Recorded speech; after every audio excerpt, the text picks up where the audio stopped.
قربان جائیں۔ نوجوانوں ذرا غور کرنا، میرے نبی کریم صلی اللہ تعالیٰ علیہ وسلم کے بارے میں حضرت عائشہ صدیقہ فرماتی ہیں کہ عرب کی کواری لڑکیاں بڑی حیا والی ہوتی تھیں، لیکن اللہ کے پیارے رسول صلی اللہ علیہ وسلم عرب کی کواری لڑکیوں سے بھی بڑھ کر حیا والے تھے۔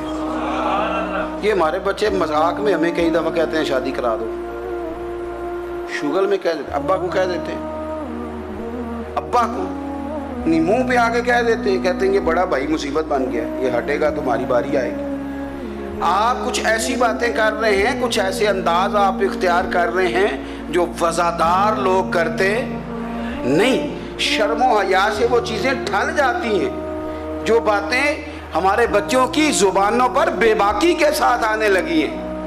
یہ جو ہمارے لڑکے بن سنور کے نکلتے ہیں،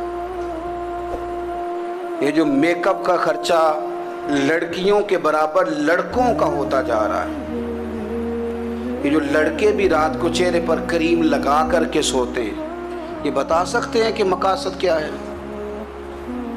بتا سکتے ہیں؟ یعنی بچے بھی بغیر شیمپو کے بال نہیں دھوتے، مثلا کیا کرنا ہے آپ نے اس کا؟ بڑی بڑی قیمتی چیزیں جو ہیں وہ آپ نے رکھی ہوئی ہیں، مقصد کیا ہے؟ یہ جو ہمارے بچے بن سنور کے نکل رہے ہیں تو کیا دعوت دے رہے ہیں سوسائٹی کو؟ شارٹ نکڑے پہن کے جو نکلے ہوئے ہیں، اوریاں لباس پہن کے نکلے ہوئے ہیں۔ اقبال نے کہا تھا دیار مشرق حوث میں غلطاں، شباب اوریاں شراب عیسیاں، جسے بھی دیکھو غری کے عیسیاں، ہم ایسی تہذیب کیا کریں گے؟ شباب اوریاں، تم نے اپنی جوانی ننگی کر ڈالی ہے ساری معاذ اللہ۔ کن مقاصد کے لیے؟ میں وہ اعداد و شمار بتا نہیں سکتا۔ ہمارے ہاں گند سستا ہو گیا ہے، لوگوں نے گناہ تک پہنچنا آسان بنا دیا ہے۔ آپ دیکھ لیں گندگی دروازے پہ اور گند موبائل میں، کیسے بچائیں ان بچوں کو؟ کیا کریں؟ کلیجے پھٹتے، کبھی باتیں سوچتے ہیں تو سوچتے ہیں آنے والی نسل کو کہاں لے جائیں، کہاں چھپائیں، کیا ایسا کریں کہ یہ بچ جائیں۔ خدا را قربان جائیں حضرت عثمان غنی پر۔ مصنف ابن ابی شیبہ میں صحابہ فرماتے ہیں حضرت عثمان غنی نا بڑے مالدار تھے۔ مال آتا ہے تو لوگ عیاش نہیں ہو جاتے، مال آتا ہے تو لوگوں کی خواہشات بہت بڑھ نہیں جاتی۔ بڑے مالدار تھے، مالدار بھی تھے اور سونے بھی بڑے تھے۔ حضرت اسامہ بن زید کہتے ہیں میں نے زندگی میں اتنا سونا بندہ نہیں دیکھا جتنے حضرت عثمان غنی خوبصورت تھے، پیسہ بھی حسن بھی، لیکن فرماتے ہیں کہ حضرت عثمان غنی سب سے بڑھ کر اپنی شرمگاہ کی حفاظت کرنے والے اور سب سے بڑھ کر صلہ رحمی کرنے والے، رشتہ داروں سے اچھا سلوک کرنے والے، حیا والے، شرم والے، پاکیزگی والے۔ آپ کا ذہن ہے، آپ صبح اٹھتے ہی ذہن بنا لیں کہ میں نے آج اتنا سبق پڑھنا ہے، آج اتنی تفسیر دیکھنی ہے، اتنی عبادت کرنی ہے، فلانی نعت میں نے دیکھنی ہے، فلاں خیر کا کام کرنا ہے، فلاں آدمی کے ساتھ نیکی کرنی ہے۔ صبح ذہن بنا لیں، آپ کا ذہن وہی کام کرنے لگے گا۔ لیکن اگر صبح اٹھتے ہی ذہن میں گندگی ہے، رات کو سوتے ہی معاذ اللہ ذہن میں وسوسے ہیں، تو پھر سارا دن وہی چکی چلے گی، وہی انداز رہے گا۔ تھوڑا سا آپ کو اس کی نگرانی کرنی ہے، تھوڑا سا۔ فحاشی، عریانی یہ تیزی سے پھیل رہی ہے، تیزی سے گندگی لوگ کشید کر کے لاتے ہیں۔ اور حیا کا مطلب صرف اتنا ہی نہیں ہے آپ زنا اور بدکاری سے بچیں، آپ اپنی زبان کو بھی حیا والا بنائیں۔ کوئی کچا کمزور جملہ، گندی بات، گالی کبھی بھی زبان پہ نہ آئے، آپ کا انداز حیا والا ہو۔ بے باک ہو جانا، بے باک بولنا، میں باریکی سے اس بات کو سمجھتا ہوں اور میں آپ کو بہت ساری بزرگوں کے ارشادات کا نچوڑ عرض کرنے لگا ہوں۔ آپ اپنا ذہن صاف کر لیں، آپ کے بہت سارے کام ویسے ہی صحیح ہو جائیں گے، چونکہ ہمارے دین کے اندر زیادہ اجر نیتوں اور ارادوں پہ ملتا ہے۔ آپ کے جو اندر کی پاکیزگی ہے وہ بہت سارا فضل لاتی ہے اللہ کا، اور اگر دل ہی ناپاک ہو، ذہن ہی ناپاک ہو، تو وہ خیر کی چیزیں کس طرح کر کے داخل ہوں گی؟ نوجوان میری بات پر توجہ کریں۔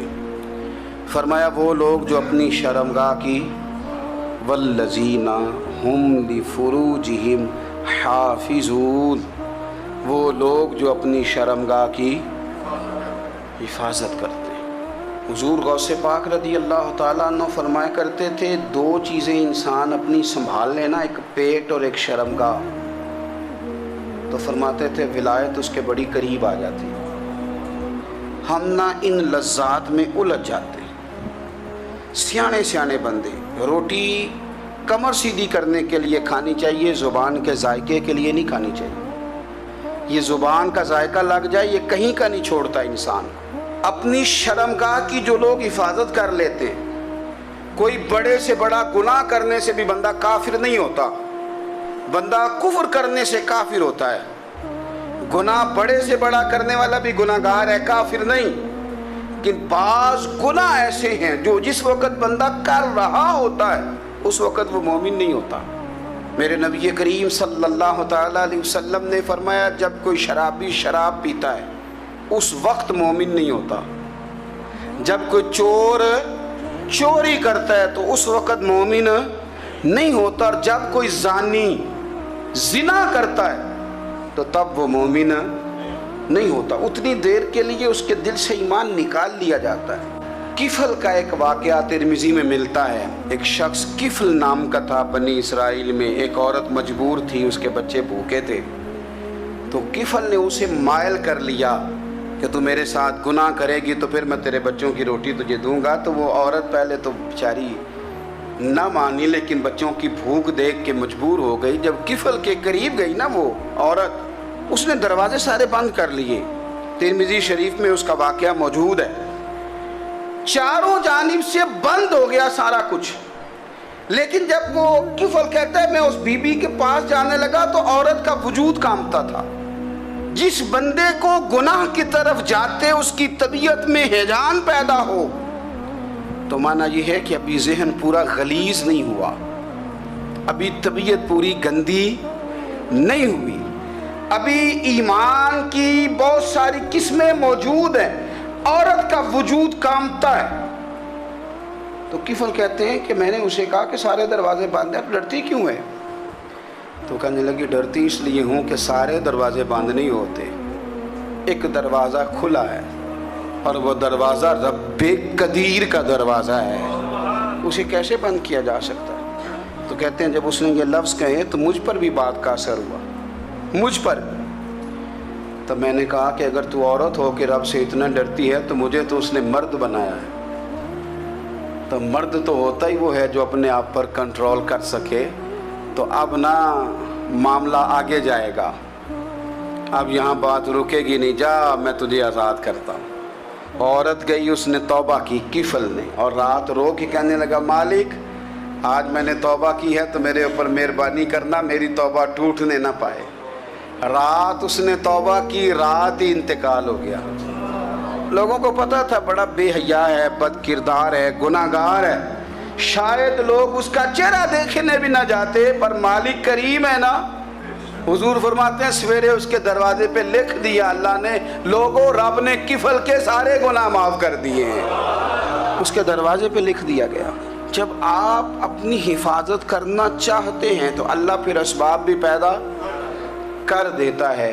اپنی شرمگاہ کی، اپنی نظر کی آپ خوب حفاظت کریں۔ اور میں آپ کو ایک بات عرض کروں، ایک بندے کے باحیا ہو جانے سے نا، ایک بندے کے ٹھیک ہو جانے سے اس کے دائیں بائیں بے شمار لوگ ٹھیک ہو جاتے ہیں۔ نہ چاہتے ہوئے بھی آپ کی نیکی کا اثر آپ کے دوستوں پہ پڑتا ہے، نہ چاہتے ہوئے۔ اور ایک بندے کے بگڑ جانے سے اس کے دائیں بائیں بہت سارے لوگ بگڑ جاتے ہیں، بہت سارے لوگ بگڑ جاتے ہیں۔ آپ اگر اپنے لب و لہجے پر یہ پابندی لگا سکیں اور اپنے آپ کو اگر آپ سنبھال سکیں تو پھر یاد رکھیے گا بڑی ساری چیزیں بہتر ہو جائیں گی۔ اپنی شرمگاہ کی حفاظت کرنے والے الا علی ازواجہم، مگر یہ کہ اپنی بیویوں پر، او ما ملکت ایمانہم، یا اپنی شرعی باندیوں پر۔ اس زمانے میں جو لونڈی خریدی جاتی تھی اس سے بھی وطی کرنا جائز تھا، اگرچہ اب لونڈیاں موجود نہیں ہیں تو یہ فعل بھی موجود نہیں، سوائے اپنی بیویوں پر یا شرعی باندیوں پر۔